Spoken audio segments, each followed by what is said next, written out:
হয়েছে। আমি হাসপাতালে এসেছিলাম সেদিন, এই হাসপাতালের ব্যাপারে আমার বক্তব্য নিয়েছে। আমি সেখানে বলেছিলাম যে এই এলাকার অবহেলিত মানুষ চিকিৎসা করতে গিয়ে হয় রংপুর যেতে হয়, না হয় দিনাজপুর যেতে হয়, অনেক পয়সা করে খরচ হয়।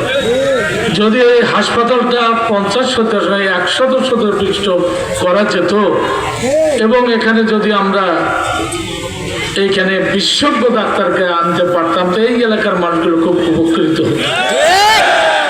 আজকে আপনাদের সামনে বলছি, আল্লাহ যদি আপনাদের ভোটে আমাকে নির্বাচিত করেন, ইনশাআল্লাহ আপনাদের এই দাবি পূরণ হবে ইনশাআল্লাহ। এরপরে আরেক জায়গায় নিয়ে গেছিল আমাকে, জয়ন্তিয়ার ঘাট। কি কব আর, আমি দেখে তো মানে চোখ আমার বিস্ফারিত হয়ে গেছে। পিলার সব হয়ে গেছে ভাই, ওইদিকে স্ল্যাবও কয়েকটা হয়েছে, আর আমাদের খানসামার দিকে নাই স্ল্যাব। আমি ওই পাশের সাঁকো দিয়ে অনেক দূর আগিয়ে গেছি, যা দেখলাম সব কিছু। আমি কোথাও এরকম ওয়াদা করি না। ওখানকার মানুষ অনেক জমা হলো আমার কাছে। আমি বলি যে এটার অবস্থা এরকম কেন? ওরাই বললো, এটা আমার কথা না। ওরা বললো ওই দিকের সভাপতি আর 2 কোটি, আর খানসামার এই দিকের সভাপতি 2 কোটি। কয় কোটি গেল? ভাগ্য ভালো যে এটা আগে খেতে পিলের গিলে হয়তো কলার গাছের খুঁটি। কথা বুঝাতে পারছি? ওখানে আমি জনগণকে বলেছি, ওরা বলছে এটা করবেন কিনা। আমি কোথাও বলি না, ওরা তো সব জায়গায় যায় যে এইটা আগে করবো, এইটা আগে করবো, এইটা আগে করবো, এইটা ওবার আগে পড়ে। আমি বলছি ওটা যে আল্লাহ যদি আমাকে নির্বাচিত করেন, ইনশাআল্লাহ এই কাজটা আমি আগে ধরবো ইনশাআল্লাহ। আর অনেকগুলো এখানে দাবি আছে, আর কথা বলা কঠিন, কিছু কথা তো বলতে হবে আপনাকে, তাই না? ওই যে 20,000 বিশিষ্ট একটা হাসপাতাল করেছে খানসামায়, ওটারও তো প্রায় বন্ধের অবস্থা। ওখানে কোনো কার্যক্রম চালু নাই তেমন।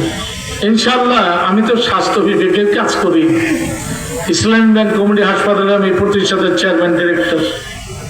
হাজার হাজার রোগীও এখান থেকে যায়, অনেক উপকার নেয় আমার কাছ থেকে।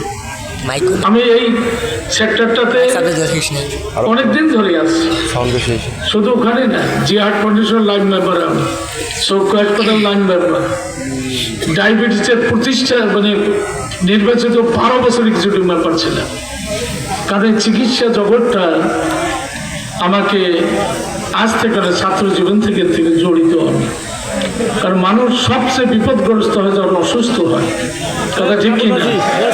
তখন তাদের পাশে দাঁড়াইলে লোকরা যা খুশি হয়, আশ্বস্ত হয়, ভয় ভীতি কেটে যায়। এই কাজটাতে আমি দৌড়ে যাই। সম্মানিত ভাই সব, এই জন্য আপনাদের এলাকার যে চিকিৎসা ব্যবস্থাটা, আরো কিছু ক্লিনিক আছে না এলাকায়, ক্লিনিক আছে, কমিউনিটি ক্লিনিক, এগুলোর বেহাল দশা। যদি আপনারা আমাকে মেহরবানি করে বিজয় করেন, আমি এই সেক্টরটা ভালো করে দেখার চেষ্টা করবো ইনশাআল্লাহ। অনেকে বলছেন কলেজ, তারপরে স্কুল মাদ্রাসার অনেকগুলো দাবি এখানে আসছে। ইনশাআল্লাহ আমাকে আগে পাঠান, তারপর দেখবে যে কি করা যায় ইনশাআল্লাহ। আমি স্বল্প কথা বলবো। আপনারা চাঁদাবাজির কথা শুনছেন, সব কিছু তো শোনেন না? চাঁদাবাজি শুধু জাতীয়ভাবে হয়েছে, চাঁদাবাজি আমাদের চিরিবন্দরে হয় নাই, খানসামায় হয় নাই, কি ভাই হয়েছে না? না, চাঁদাবাজি এমন পর্যায়ে হয়েছে চিরিবন্দর খানসামায় বালুর সহ লুটপাট হয়ে গেছে, জানেন তো? অথচ বড় গলায় বলে আফতাবুদ্দিন মোল্লা এই করেছে, সেই করেছে, অমুক করেছে। আজকে একটা ফেসবুকে দেখলাম ওরা চিরিবন্দর মিটিং করতেছে, একজন উঠে গলা ফাটাই বলতেছে আমি নাকি মাদ্রাসার টাকা খাইছি। হাই হাই রে, মাদ্রাসার টাকা আমি খাইছি না? তোমরা বিভিন্ন জায়গায় সভাপতি হয়ে টাকা লুটপাট করছো, বিভিন্ন কলেজ, স্কুল, কলেজ, মাদ্রাসা তোমরা সভাপতি হয়ে কত লক্ষ লক্ষ টাকা বেড়েছ। আর আমার কথা বলো, শ্রীবন্ধুর মানুষের সামনে কথা বলার, যতই কথা বলে ততই এদের ভাব পালায়। এই যে আজকের মিটিংটা হচ্ছে, ওদের 4 ভাগের 2 ভাগে ভোট শেষ।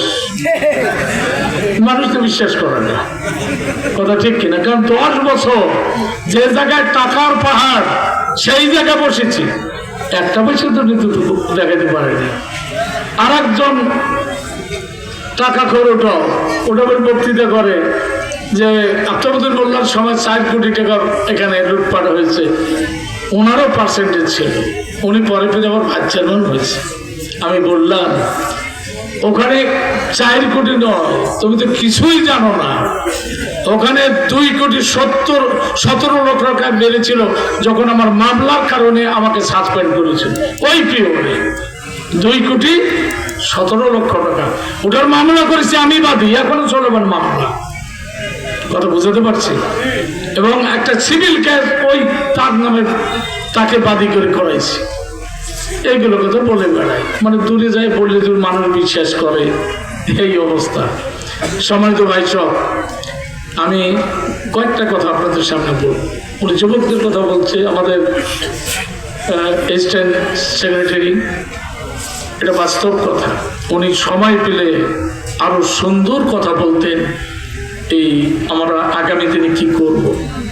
মোটামুটি কথা আছে, এই যুবক ছেলেরা যারা চাকরি পাওয়ার যোগ্য, অনেক গরিব ছেলে চাকরির জন্য যে দরখাস্ত করতে গিয়ে টাকাটা লাগে, এই টাকাটাও দিতে পারে না।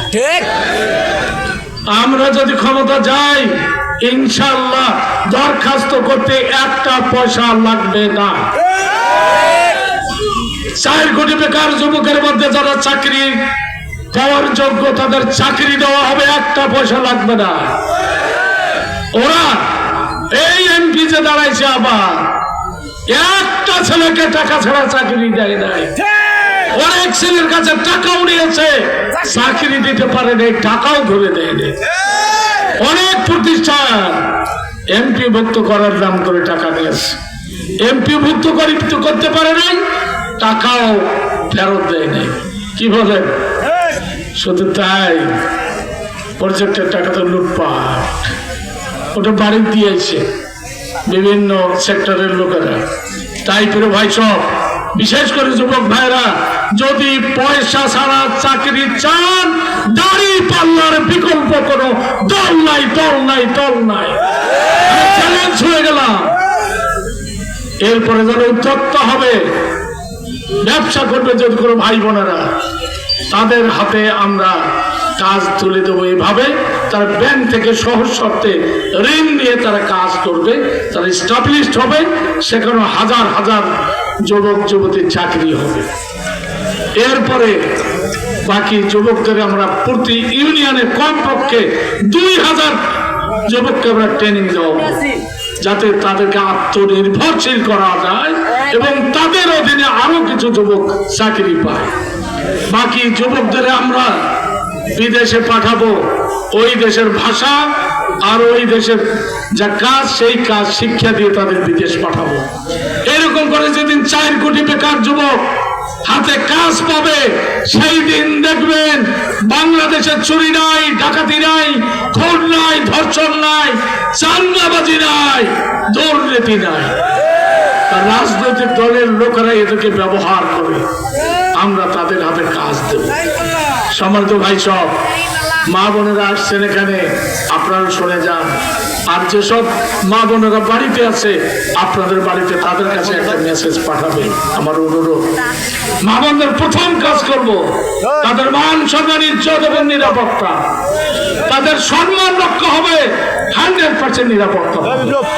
এইখানে কেউ যদি হাত দেয়, সে পার পাবে না, বিচারের মুখোমুখি তাদেরকে হইতে হবে।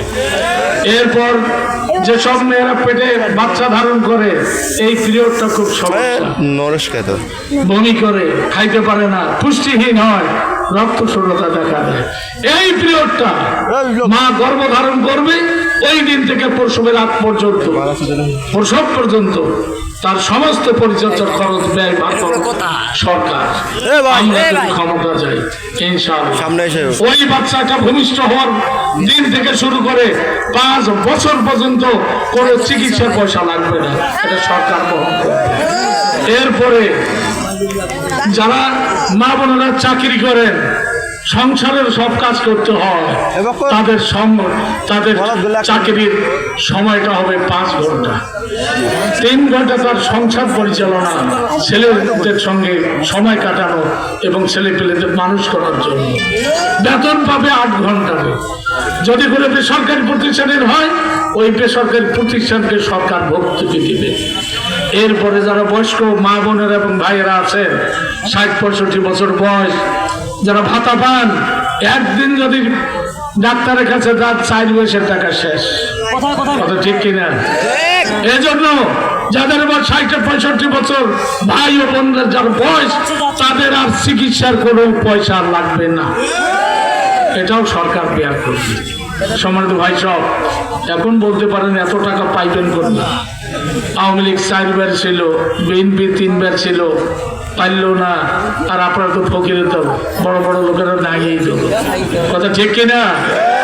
টাকা এই 54 বছরে সব সরকার এবং তার দলের লোকেরা লুটপাট করে খেয়েছে। দেখেন, চীন দেশে একটা পাকা রাস্তা 1 কিলোমিটার করতে লাগে 10 থেকে 12 কোটি, এবং এটা খুব সুন্দর কাজ করে তারা, যেটা টেকসই উন্নয়ন করে তারা। আর আমাদের দেশে 1 কিলোমিটার রাস্তা করতে লাগে 82 কোটি। কি বুঝলেন? 1 কিলোমিটার রাস্তা চিনি করলে লাগে 10 থেকে 12 কোটি, আর আমাদের দেশে 1 কিলোমিটার রাস্তা করতে লাগে 82 কোটি। 70 কোটি টাকা পার কিলোমিটার, মানে হাজার হাজার রাস্তা আছে। কথা বুঝেছেন?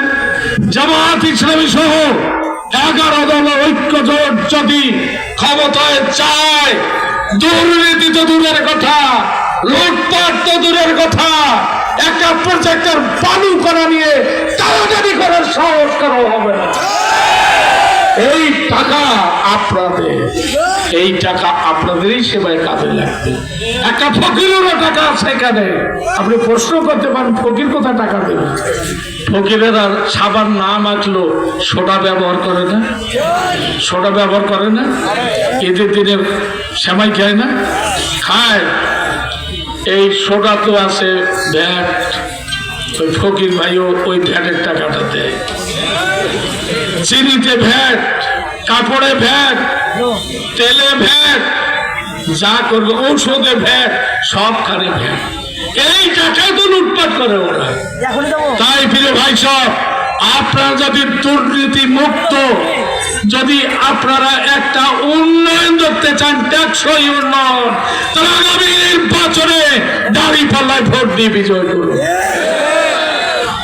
মা বোনদের জন্য যে কথা বললাম এগুলোই করবো।